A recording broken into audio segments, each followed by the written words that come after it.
जय हिंद मित्रांनो, पोलीस भरतीसाठी अतिशय महत्त्वाच्या असणाऱ्या चालू घडामोडी या व्हिडिओ सिरीजचा आज आपण भाग 3 बघत आहोत आणि आजच्या या 3 भागामध्ये आज आपण 15 महत्त्वाचे प्रश्न डिस्कस करणार आहोत।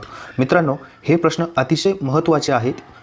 जून महिन्यापासून ते ऑगस्ट महिन्यापर्यंत महत्त्वाचे वाटणारे प्रश्न आपण या व्हिडिओ सिरीजद्वारे कव्हर करत आहोत। बघूया आजचा पहिला प्रश्न याप्रमाणे, शिरीषा बांदला हे नाव चर्चेत होते कारण। मित्रांनो बघा, एक नाव दिलेलं आहे, नाव आहे शिरीषा बांदला। तर हे नाव सध्या चर्चेत होतं, तर त्याचं मुख्य कारण काय होतं? तर पर्याय याप्रमाणे आहे। ITBP मध्ये अधिकारी पदावर रुजू होणाऱ्या त्या पहिल्या महिला ठरल्या आहेत। दुसरा पर्याय होता, अंतराळात झेपावणाऱ्या त्या तिसऱ्या भारतीय वंशाच्या महिला ठरल्या आहेत।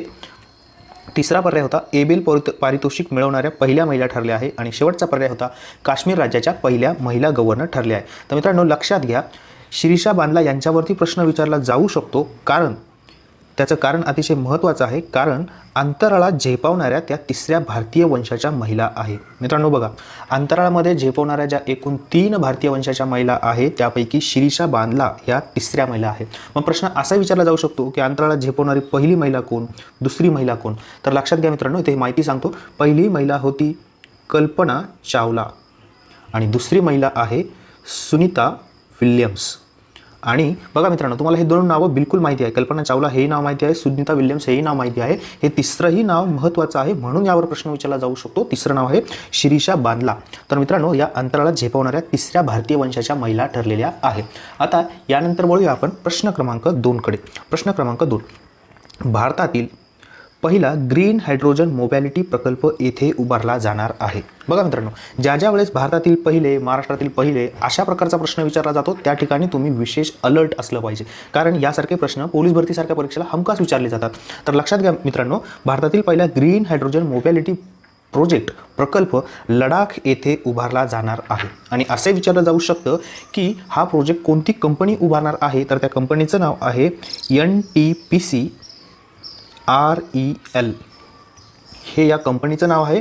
जर प्रश्न विचारला तर सर्वात आधी हाच विचारला जाईल की कोठे उभारला जाणार आहे, आणि इन केस तुम्हाला माहिती असं म्हणून सांगतो की त्या कंपनीचं नाव आहे NTPC REL। यानंतर आपण बघूया प्रश्न क्रमांक 3, नवीन केंद्रीय मंत्रिमंडळात डॉक्टर भागवत कराड यांच्याकडे खालीलपैकी कोणते खाते सोपविण्यात आले आहे? मित्रांनो, हेही खूप महत्त्वाचा प्रश्न आहे, कारण महाराष्ट्र राज्यातील काही नेत्यांना महत्त्वाची खाते दिलेली आहे आणि म्हणून यावरती प्रश्न विचारला जाऊ शकतो। पुन्हा एकदा सांगतो, तुम्हाला हा प्रश्न पाठच करायचा आहे। तर मित्रांनो, भागवत कराड यांच्याकडे कोणतं खातं देण्यात आलं आहे असा प्रश्न आहे।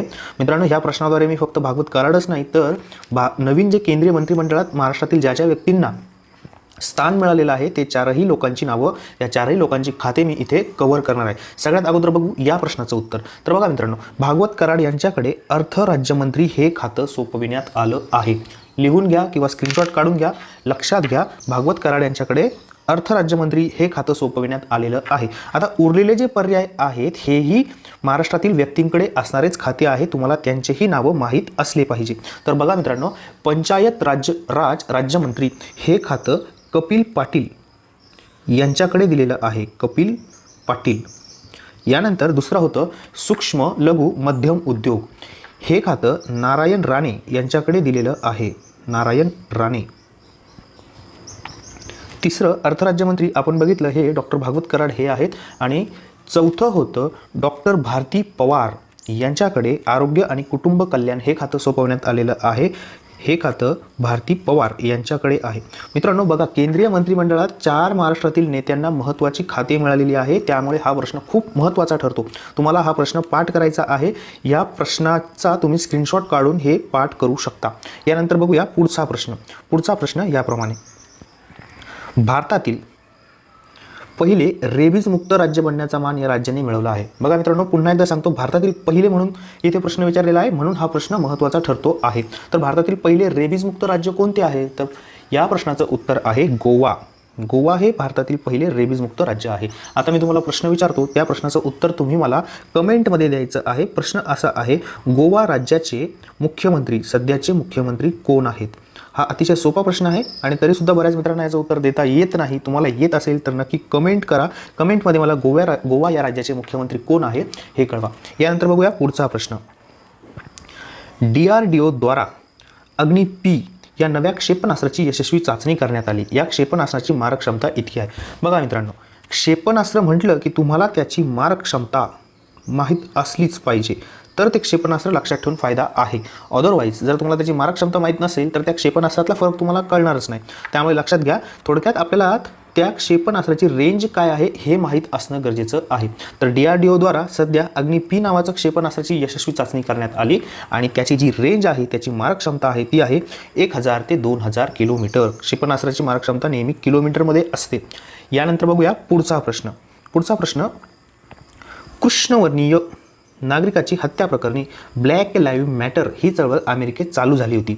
हत्या झालेल्या त्या कृष्णवर्णीय व्यक्तीचे नाव खालीलपैकी कोणते आहे? बघा मित्रांनो, ही चळवळ अमेरिकेमध्ये बरेच दिवस चालली. कृष्णवर्णीय नागरिकाची हत्या नेमकी कशी झाली याचा व्हिडिओही बराच व्हायरल झाला होता. त्यामुळे जर आंतरराष्ट्रीय घडामोडींवर प्रश्न विचारायचा असेल तर या विशिष्ट घटनेवरती प्रश्न विचारला जाऊ शकतो. यामध्ये 2 प्रश्न तयार होतात की त्या चळवळीचं नाव काय होतं, तर त्या चळवळीचं नाव होतं ब्लॅक लाईव्ह मॅटर, आणि दुसरं त्या व्यक्तीचं नाव काय होतं, तर 4 पर्याय दिलेले आहे. या 4 पैकी एक त्या व्यक्तीचं नाव आहे. बघा मित्रांनो, ही चळवळ अमेरिकेत चालू झाली होती आणि ज्या व्यक्तीची हत्या झाली होती त्या कृष्णवर्णीय व्यक्तीचं नाव होतं जॉर्ज फ्लाइड. ही चळवळ खूप गाजली होती, त्यामुळे हा प्रश्न आंतरराष्ट्रीय पातळीसाठी खूप महत्त्वाचा आहे. यानंतर पुढचा प्रश्न खूप कन्फ्युजन करणार आहे. खूप मित्रांनी लाईव्ह टेस्टमध्ये या प्रश्नाचं उत्तर चुकीचं दिलं होतं, म्हणून मी या प्रश्नाला पुन्हा एकदा इथं रिव्हिजनसाठी घेतलेलं आहे. तर प्रश्न असा आहे, ॲपल डेली हे वृत्तपत्र नुकतेच बंद करण्यात आले. चीनच्या दडपशाही विरुद्ध केलेल्या वृत्तांकनामुळे या वृत्तपत्रावर बंधन घातल्याचे मानले जाते. हे वृत्तपत्र टिंबटिंब या देशात प्रकाशित होत असे. बघा मित्रांनो, खूप मित्रांनी काय केलं, चीनमध्ये दडपशाही विरुद्ध वृत्तांकन केलं म्हणून वृत्तपत्रावर बंधन घातलं, म्हणून त्यांनी ह्या प्रश्नाचं उत्तर चीन असं दिलेलं आहे, जे की बिलकुल चूक आहे. लक्षात घ्या मित्रांनो, या प्रश्नाचं उत्तर हे चीन नाही. या प्रश्नाचं उत्तर चीन सोडून आहे. बघा मित्रांनो, या प्रश्नाचं उत्तर आहे हाँगकाँग येथे हे ॲपल डेली नावाचं वृत्तपत्र चालू होतं आणि हाँगकाँगने या वृत्तपत्राने चीन विरुद्ध वृत्तांकन केलं, त्यामुळे चीनने त्या वृत्तपत्रावर बंदी घातली. या प्रश्नाचं उत्तर चीन नसून हाँगकाँग आहे, हे मी पुन्हा एकदा सांगतो. यानंतर बघूया प्रश्न क्रमांक 8 याप्रमाणे आहे. इब्राहिम रईसी हे कोणत्या देशाचे नवे राष्ट्राध्यक्ष म्हणून नुकतेच निवडण्यात आले आहे? बघा मित्रांनो, कुठलाही देश त्याचे नवीन राष्ट्राध्यक्ष असो, त्या देशाचे नवीन पंतप्रधान असो, किंवा त्या देशाची राजधानी बदललेली असो, त्या देशाचे चलन बदललेले असो, याच्यावरती प्रश्न विचारला जातो. म्हणून नवे राष्ट्राध्यक्ष इब्राहिम रईसी हे नेमके कोणत्या देशाचे आहे असा प्रश्न विचारलेला आहे आणि ह्या प्रश्नाचं उत्तर नोट डाऊन करून घ्या, इराण आहे. इराण ह्या देशाचं तुम्ही असंही लक्षात ठेवू शकता, इब्राहिम रईसीवरतून इराण. ओके. यानंतर बघूया प्रश्न क्रमांक 9. जुलै महिन्यामध्ये खालीलपैकी कोणत्या जातीचा समावेश अनुसूचित जाती या प्रवर्गात करण्याची शिफारस केंद्र सरकारकडे राज्य शासनाने केली आहे? बघा मित्रांनो, अनुसूचित जाती या प्रवर्गात खालीलपैकी या 4 पैकी एका जातीचा समावेश करावा असं केंद्र सरकारला राज्य सरकारने सांगितलेलं आहे. तर म्हणजे राज्य सरकार कोणतं, तर महाराष्ट्राचं राज्य सरकार. म्हणून यावरती प्रश्न येऊ शकतो आणि ही जी आहे ती खालीलपैकी जात कैकाडी ही आहे. भिल्ल, कातकडी, कोळी हे नसून कैकाडी हे या प्रश्नाचं उत्तर आहे. यानंतर बघूया प्रश्न क्रमांक 10 याप्रमाणे आहे. निवडणुकांनंतर झालेल्या पश्चिम बंगाल येथील हिंसाचाराची चौकशी करण्यासाठी कोणाच्या अध्यक्षतेखाली समिती नेमण्यात आली?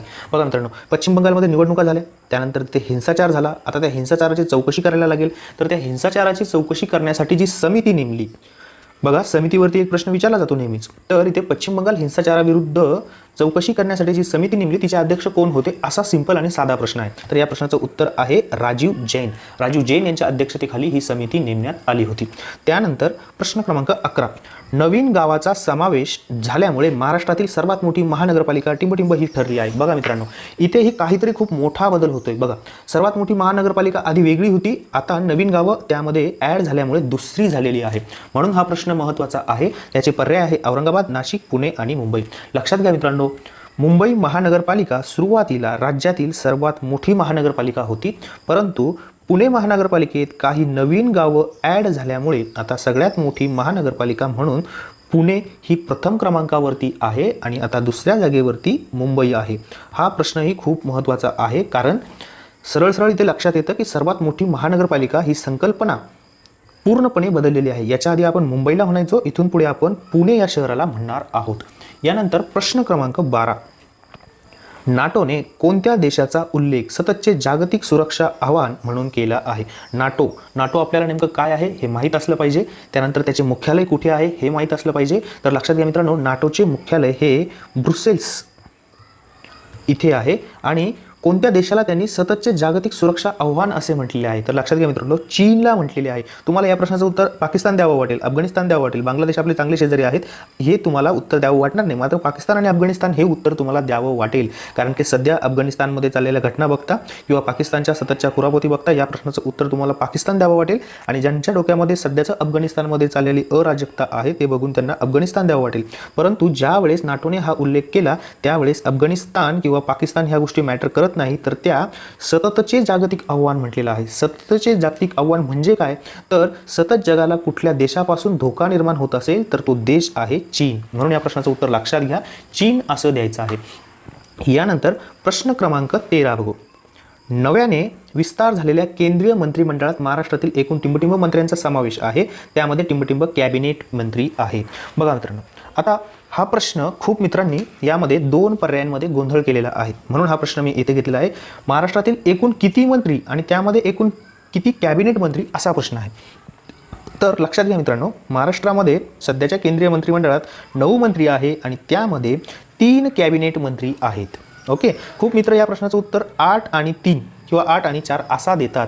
लक्षात घ्या मित्रांनो, 9 पैकी 8 मंत्री हे महाराष्ट्राचे आहे आणि 1 मंत्री हा दुसऱ्या राज्यातून परंतु महाराष्ट्रातूनच निवडलेला आहे. म्हणून या मंत्र्यालाही महाराष्ट्राचं प्रतिनिधित्व दिलं जातं.